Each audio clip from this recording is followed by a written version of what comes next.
आज होता बारिश और बारिश का मजा लगाते हैं। हम आगे बनी दुनिया का सबसे बड़ा cricket stadium Narendra Modi cricket stadium Motera में।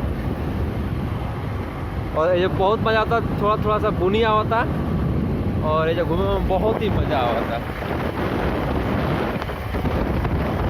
ये देख सके नहीं, पूरा बारिश के मौसम बा, पूरा छाटाइल बा। हाई दुनिया का सबसे बड़ा cricket stadium Narendra Modi cricket stadium. अब देख सकते हैं सबसे बड़ा क्रिकेट स्टेडियम, दुनिया का सबसे बड़ा cricket stadium Narendra Modi cricket stadium Motera Ahmedabad Gujarat में बाटे। और हम इधर पहुँच गए बनी। ये है एक नीचे से बहुत ही 90 साल पुराना श्री हनुमान जी के मंदिर है। हम आगे बहन दर्शन करे खाते।